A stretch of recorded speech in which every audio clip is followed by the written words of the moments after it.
네, 하나님 말씀은 고린도서 7장 1절에서 16절까지, 고린도서 7장 1절에서 16절까지 같이 교독합니다. 제가 1절, 여러분이 2절.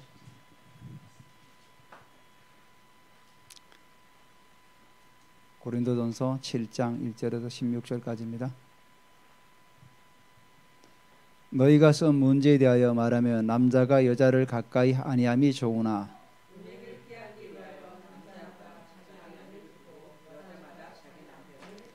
남편은 그 아내에 대한 의무를 다하고 아내도 그 남편에게 그렇게 할지라.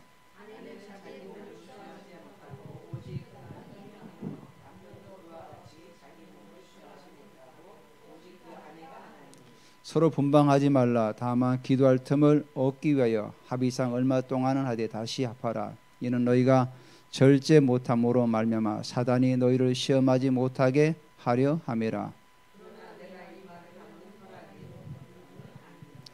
나는 모든 사람이 나와 같기를 원하노라. 그러나 각각 하나님께 받은 자기의 은사가 있으니 이 사람은 이러하고 저 사람은 저러하니라.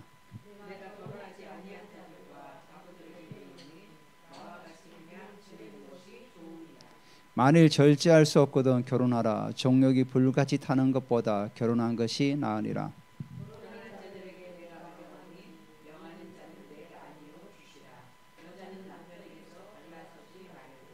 만일 갈라섰으면 그대로 지내든지 다시 그 남편과 화합하든지 하라. 남편도 아내를 버리지 말라.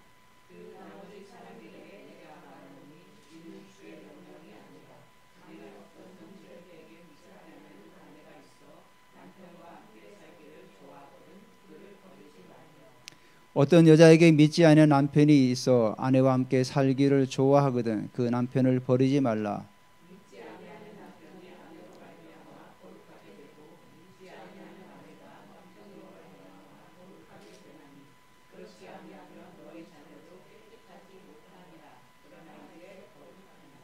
혹 믿지 않는 자가 갈리거든 갈리게 하라. 형제나 자매나 이런 일에 구애될 것이 없느니라. 그러나 하나님은 화평 중에서 너희를 부르셨느니라.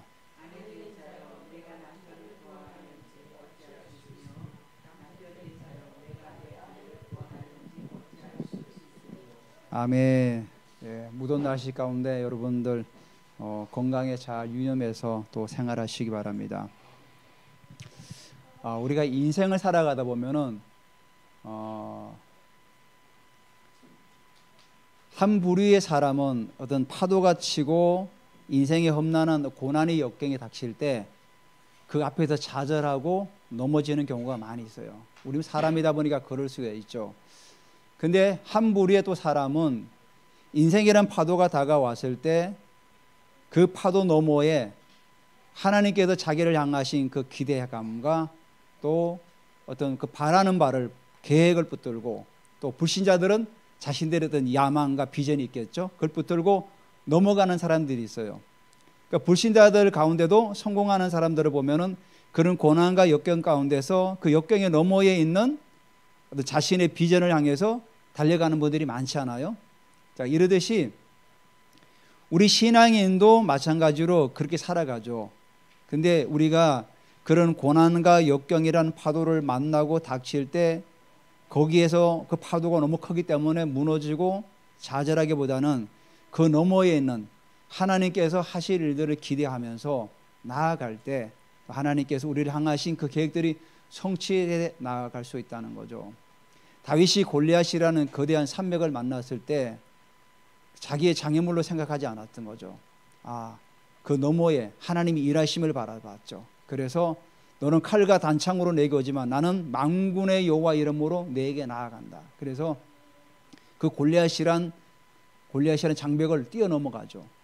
나중에 다윗은 골리앗이라는 그 장벽을 뛰어넘으로 인해 가지고 또 많은 어려움들을 겪겠지만 결국은 하나님께서 그를 향하신 계획들을 성취해 나갈 수가 있었다는 겁니다.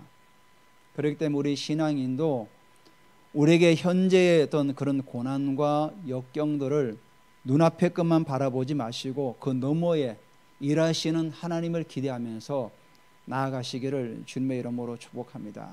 고린도 교회도 마찬가지입니다. 고린도 교회가 이 분란과 어려움 가운데 그 너머에 하나님을 향하신 계획들이 분명히 있었기 때문에 바울은 그들에게 정말 권면도 하고 가르치고 교훈도 하고 하면서 그들을 세워나가는 과정에 있는 거죠. 특별히 오늘 본문은 결혼에 관해서, 부부간에 관해서 문제가 많이 나오는데, 특별히 우리가 여기서 유념할 게 뭐냐면은 거룩이죠. 성결. 성결이라는 히브리어 원어가 카도시 원뜻이 뭐냐면은 잘라내다. 우리 안에 욕망이라는 그런 어떤 것들이 들어올 때 그를 잘라내는 거죠. 또 죄라는 어떤 것이 우리에게 달려올 때는 그것도 잘라내고, 우리가 살아가다 보면 하루에도 수십 번씩 때로는 생각이 사로잡힐 때가 있고, 때로는 이생의 자랑과 안목의 장애물에도 정욕에도 잡힐 때가 있지 않습니까? 그때 가감하게 잘라내요. 저도 살아가 보면은 가끔씩 이상한 생각 들으면은 바로 잘라내죠. 하나님 예수 이름으로 떠나갈지어다. 바로 성결이라는 그 단어가 카도시가 잘라내다예요. 잘라내지 못하기 때문에 우리 안에 들어와가지고 집을 짓고 우리를 사로잡아 나가는 거죠. 그래서 다 잘라내시기 바랍니다. 자, 오늘 우리가 본문으로 들어가서 오늘 그 7장 1절에 보면은 바울이 결혼에 대한 어떤 기본적인 원칙을 가지고 있어요. 우리가 좀 오해하면 안 될 게 1절에 보니까 너희가 쓴 문제에 대하여 말하면 남자가 여자를 가까이 아니함이 좋으나 음행을 피하기 위하여 남자마다 자기 아내를 두고 여자마다 자기 남편을 두라. 이 본문만 보면은 아니 뭐 결혼이란 제도가 단순히 음행을 피하기 위해서 생긴 제도인가? 또 그리고 남자가 여자를 가까이 안 하면 좋다. 이건 뭐 그러면 뭐 결혼하지 말라는 뜻인가? 뭔가 오해할 수 있잖아요. 우리가 이 고린도 전서를 우리가 이 7장을 볼 때는 우리가 그 시대의 배경과 좀 상황을 좀 이해할 필요가 있습니다.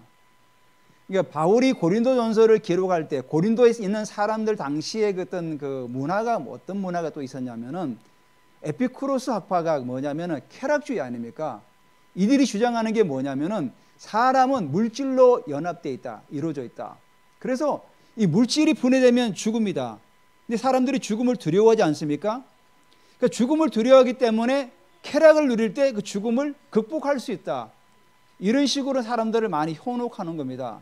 그러다 보니까 사람들이 자기들에도 죽음과 그런 어떤 어려움들을 극복하기 위해서 더 쾌락을 더 즐기는 거예요. 쾌락주의로 빠져나가는 거예요. 그리고 제가 지난 주간도 말씀드렸지만은 그 당시 1세기 때 팽배했던 영지주의 사상. 영지주의 사상도 두 가지입니다. 하나는 극단적인 금욕주의와 또 하나는 극단적인 자유방임주의. 그러니까 육체는 악하고 저급하기 때문에 영만 선하기 때문에 육체는 아무렇게나 우리가 사용해도 괜찮다는 그런 어떤 두 종류의 영지주의가 있었던 거죠. 그러니까 고린도 지역 안에도 그런 금욕주의, 오늘 본문에도 금욕주의와 또 그런 저급한 어떤 육체를 향유하는 그 쾌락주의를 다 경계하고 있는 본문인 말씀이 나와요. 바로 그렇게 영지주의가 그 당시에 있었고, 또 고린도라는 그 지역의 문화가 있었어요. 고린도라는 지역의 문화가 굉장히 음란한 문화. 아크로폴리스, 아프로디테 신전, 그 비너스 신전이죠. 거기에 제가 알기로는 1000명인데 어떤 분은 2000명 가까이 있었다는 거예요. 여사제, 그러니까 창녀가. 그들은 뭐냐면은 그들의 종교 행위라는 미명하에 그 사제들과 음란한 행위를 하는 거예요. 그게 고린도 지역에는 보편적인 그냥 상식입니다. 우리가 지금으로 생각하면 말도 안 되는 얘기지만은 그 당시에 모든 사람들은 그게 상식이었어요. 그런 문화 속에 있었고, 그리고 또 한 가지가 뭐냐면은 임박한 종말론.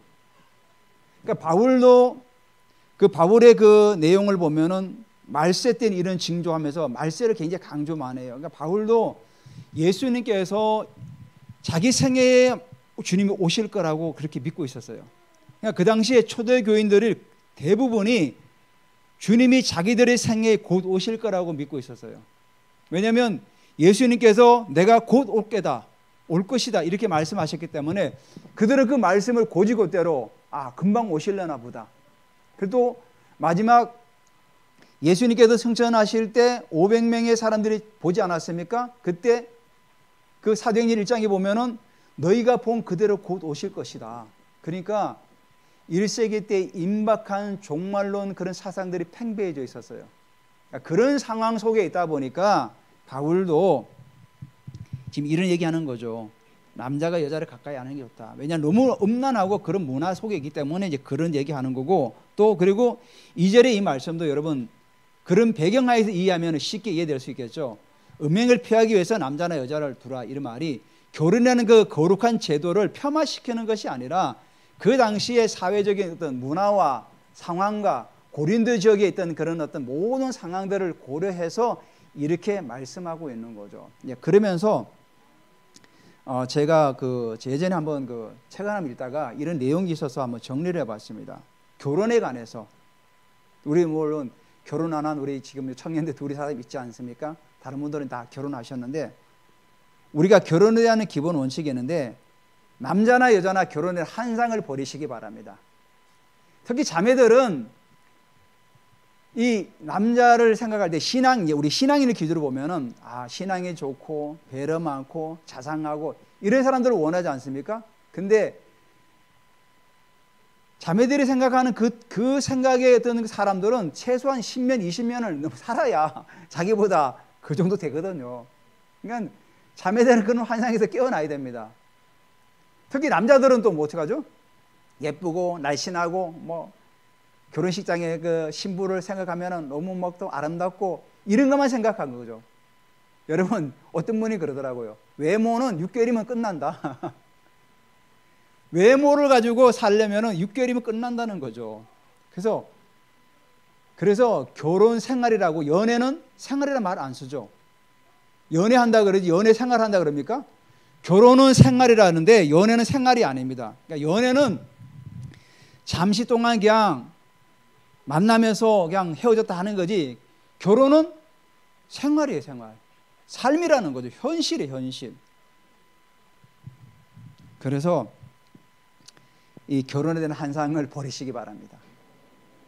그래서 현재 남자나 여자나 결혼 정령이 있는 사람들은 현재 삶이 너무 중요해요. 현재 삶을 잘 영위하고 건강하게 살아가는 사람들이 결혼해서도 똑같이 건강하게 또 행복하게 자기의 삶을 살아갈 수 있는 거죠. 그래서 현재의 삶에 충실하게 잘 해가시라는 거예요. 그래서 어떤 분이 그래요. 인류를 사랑하는 것보다 한 사람을 끝까지 사랑하는 게 더 힘들다. 우리가 지금 우리나라도 이혼율이 얼마나 심합니까? 세 사람이 결혼하면은 한 사람이 이혼해요. 우리나라도. 그만큼 이혼율이 심해요. 그 사람들이 사랑하지 않아서 결혼 안 했습니까? 다 처음에 사랑하니까 결혼하죠. 근데 끝까지 사랑하냐가 문제죠. 끝까지. 그리고 우리가 결혼에 대한 어떤 기본 원칙을 가질 때 여러분, 배우자를 선택할 때 소통할 수 있는 사람을 선택하시죠. 소통. 예쁘고 잘생긴 외모 때문에 그 사람에게 끌린다, 그거 하나만 가지고 끌린다 그러면은 결혼하지 마시기 바랍니다. 예쁘고 잘생긴 그거 빼고는 없어, 그럼 하지 말라는 거죠. 정말로 저 사람이 정말 소통할 수 있는가? 왜냐하면 소통에 대해야 결혼 생활하면서 문제가 부닥칠 때 극복할 수 있거든요. 여러분, 파도가 치면 배들은 어떡합니까? 폭랑이 오면 뱃길이 묶어놔요. 근데 그것도 적은 파도는 괜찮지만 큰 파도가 칠 때는 육지에다 다 묶어놔야 되는 거예요. 육지에다 묶어놔야 배가 떠내려가지 않고 파손되지 않거든요. 그래도 파손되는 경우도 있지 않습니까? 마찬가지로 결혼 생활은 서로를 의지하는 것도 물론 필요하겠지만 그보다 더 하나님을 의지하고 나가는 겁니다. 이 연약한 인간, 조삼모사라는 말도 있지 않습니까? 아침에 이런 말을 했다가 저녁에도 말을 바꾸는 그런 게 바로 인간이죠. 그러니까 부부 생활하면서 서로를 의지하지만은 그 사람을 너무 의지하지 말라는 거죠. 그 사람도 연약한 존재이기 때문에 그 사람 배우에, 우리 배우에 계시는 하나님을 의지하고 나가는 거죠. 결혼 생활은 하나님을 바라보고 나가는 거예요. 서로가 얼마나 약점이 많습니까? 연약한 부분이. 그래서 서로 대화하면서 마음을 같이 하려고 하는 그런 상황이 있을 때 극복해 나가면서 또 배우에 계시는 하나님을 의지하고 나갈 때 그 모든 걸 극복해 나갈 수가 있는 거죠. 그리고 마지막으로 나는 어떤 사람인가? 정신분석학자가 사랑이라는 기술 책에 이렇게 썼어요. 사랑의 문제는 대상의 문제가 아니라 능력의 문제다. 우리는 보통 결혼하면 상대방을 막 얘기하죠. 아, 제가 저래가지고. 어떤 청년이 결혼하고 목사님께 상담을 왔어요. 목사님, 이혼해야 되겠습니다. 3개월밖에 안 됐어요. 왜 이혼하려니까 그 청년이 아니죠. 이제 결혼했으니까 다 뭐 다 유부남이죠. 남편이 폭력을 쓰고 막 집어 던지고 이런다는 거예요. 그래서 그러면 그 신랑을 데리고 와라. 그 신랑을 데리고 왔어요. 데리고 오니까 왜 그렇게 했냐니까 신랑이 하는 말은 저는 3개월 동안 아침밥을 한 번도 얻어 먹어본 적이 없어요. 제 소원은 아침에 아내가 밥을 해주고 배웅해 주는 걸 정말 꿈꿨는데 한 번도 그러지 않았다는 거죠. 그래서 그러면 얘기는 해봤냐니까 얘기 해보니까 자기는 아침에 늦잠을 자기 때문에 아침에 일어날 수가 없다. 저는 아침을 안 먹기 때문에 차려줄 수 없다. 이렇게 했다는 거죠. 그래서 이제 싸움이 나가지고 목사님께 와서 이혼하겠다 그런 겁니다. 자, 성경에 아침밥을 해주라는 말은 없어요.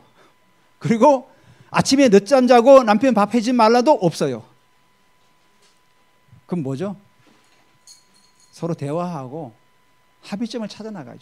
그래서 결혼의 사랑의 기술은 상대가 아니라 능력이, 그걸 헤쳐나갈 수 있는 능력이에요. 능력.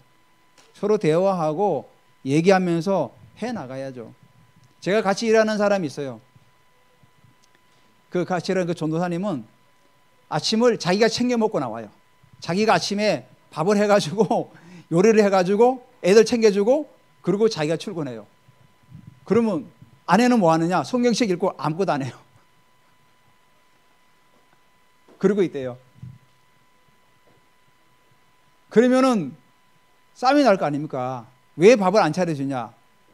자기도 예전에는 많이 얘기했대요. 근데 이제는 내가 하면 되겠다. 생각을 바꿨대요. 생각을. 그렇다고 해서 아내가 계속 그러면 안 되겠죠. 서로 상대방을 이해하고 배려하면서 상대방이 원하는 걸 좀 해주면서 나아가는 게 부부죠. 그래서 이 결혼은 어떤 이런 부분들을 우리가 이제 결혼할 사람도 있기 때문에 잘 유념해가지고 듣고 나아가시기 바랍니다.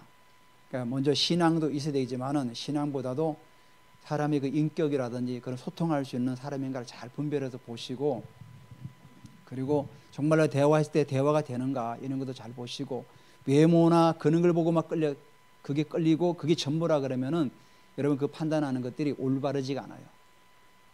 정말 그 깊이 있는 내면에 있는 하나님의 계획들을 바라보시고 나아가시기 바랍니다.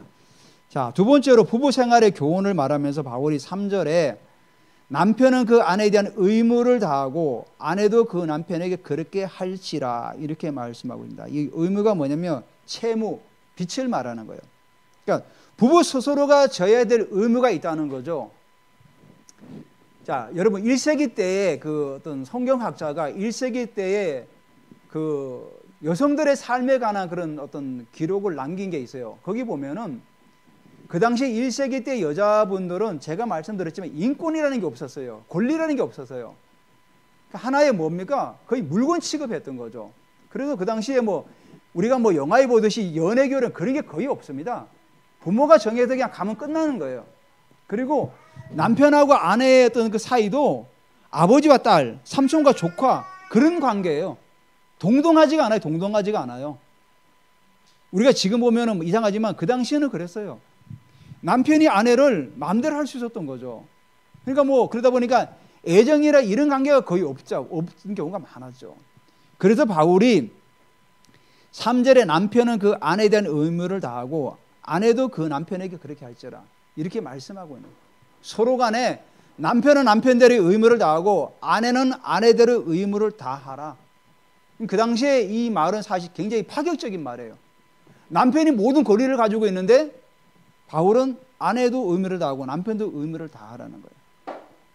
5절에도 서로 분방하지 말라. 다만 기도할 틈을 얻기 위하여 합의상 얼마 동안 하되 다시 합하라. 이는 너희가 절제 못함으로 말미암아 사단이 너희를 시험하지 못하게 하려 함이라. 그러니까 우리가 고린도전서 7장의 말씀은 철저하게 고린도 그 시대의 배경을 우리가 이해하면서 들어야 좀 이해됩니다.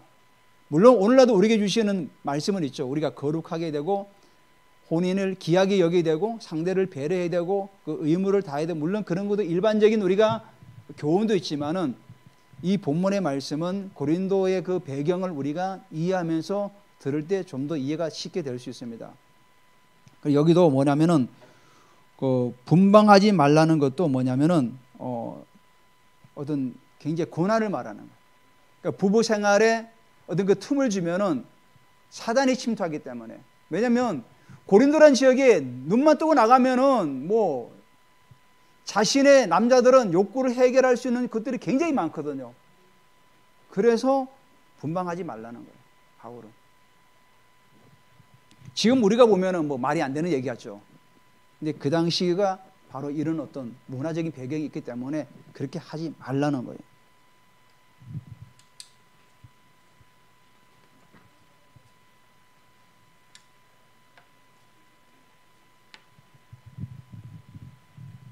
자, 그러면서 바울은 6절에 그러나 내가 이 말은 하면 허락이요 명령은 아니다. 그러니까 이게 어떤 명령이 아니라 허락이라는 게 뭐죠? 그냥 바라는 거죠. 이렇게 했으면 좋겠다. 이게 뭐 이렇게 절대적인 어떤 기준이 아니라 너희가 이런 상황에 있기 때문에 이렇게 했으면 좋겠다. 이렇게 말하는 거죠. 그래서 바울은 이 말은 허락이요 명령이 아니라는 거죠. 그럼 7절에 나는 모든 사람이 나와 같기를 원하노라. 그러나 각각 하나님께 받은 자기의 은사가 있으니 이 사람은 이러고 저 사람은 저러 하니라. 자, 여기서 7절에 보면은 나는 모든 사람이 나와 같기를 원하노라. 이 의미가 뭐냐면 독신으로 있기를 원한다는 거죠. 자, 근데 바울은 결혼하지 않았을까요? 성경에 나와 있지는 않아요. 근데 우리가 사도행전 26장 10절에 보면은 예루살렘에서 이런 일을 행하여 대제사장들에게서 고난을 받아 가지고 많은 성도들을 옥에 가두며 또 죽일 때 내가 찬성 투표를 하였고, 바울이 예루살렘에 있을 때 그 제사장의 고난을 받아 가지고 다메섹에 가서 유대인들을 기독교인을 잡아오지 않습니까? 그리고 여러 가지 박해를 많이 하지 않았습니까? 근데 사도행전 26장 10절의 말씀을 우리가 근거해 보면은 바울은 사내들인 공회원에 있다는 거죠. 자, 그 당 1세기 때 사내들인 공회원은 결혼한 자만이 사내들인 공회원이 될 수 있어요. 우리가 이게 가정이에요. 근데 그 당시에 조건을 따지면 그렇다는 거예요. 그러니까 바울도 결혼했다는 거죠. 근데 바울이 자기 입으로 결혼했다는 말은 없는데 그 당시 대부분의 사람들은 다 결혼했어요. 왜냐하면 유대인들은 성경을 철저하게 1.1획도 하나님 말씀으로 다 믿기 때문에. 그리고 창세기 나오죠?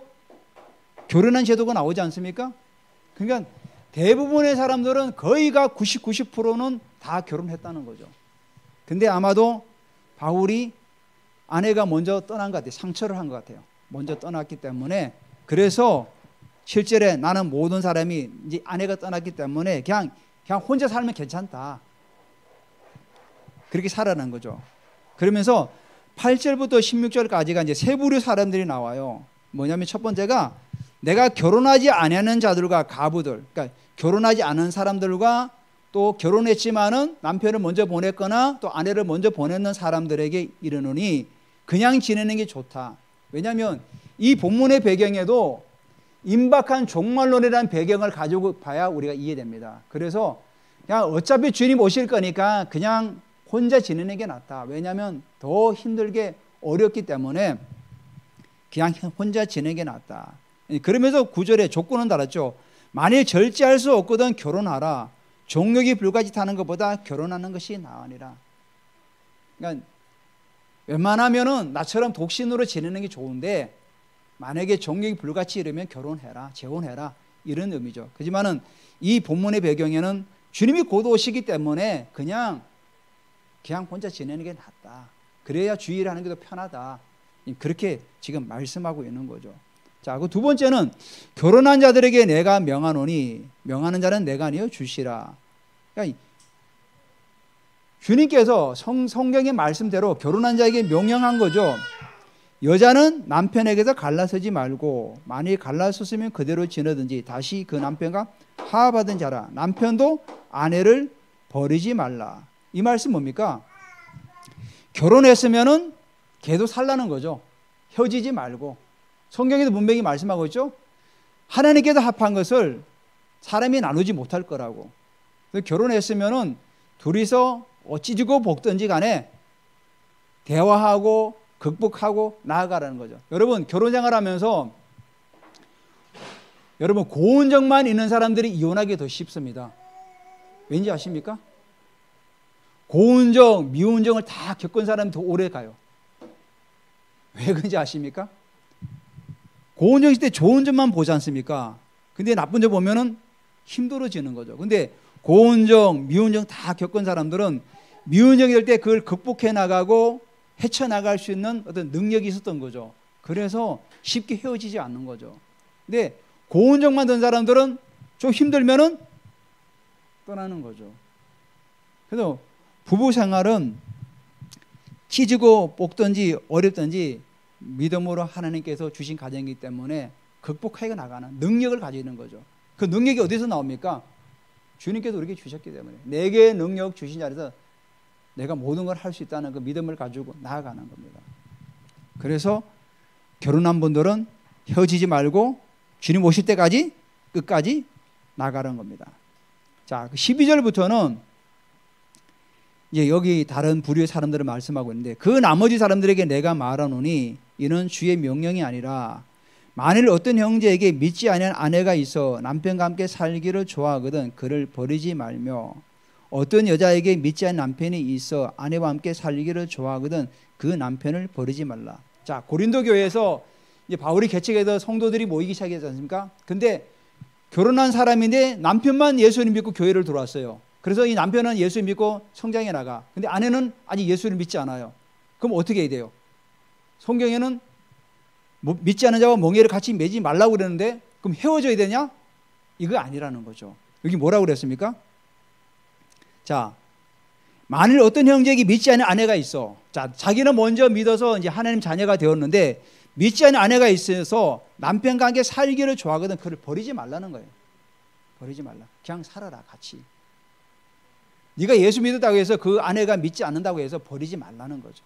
마찬가지로 여자에게서도 여자가 먼저 전도를 받고 고린도 교회를 들어왔습니다. 자, 근데 남편 아직 믿지 않아. 여전히 우상을 섬기고 살아가. 이제 그런 사람도 뭐랍니까? 아내와 살기를 원한다면 버리지 말라는 거예요. 버리지 말라는 거예요. 이유가 뭔지 자 여기 나오죠. 14절에 믿지 아니한 남편이 아내로 말미암아 거룩하게 되고 믿지 않은 아내가 남편으로 말미암아 거룩하게 되나니 그렇지 않으면 너희 자녀도 깨끗하지 못하리라. 그러나 이제 거룩하리라. 이게 무슨 얘기입니까? 혹시라도 믿지 않은 아내가 남편이 믿음으로 말미암아 그 아내가 하나님께 돌아올 수도 있다는 거죠.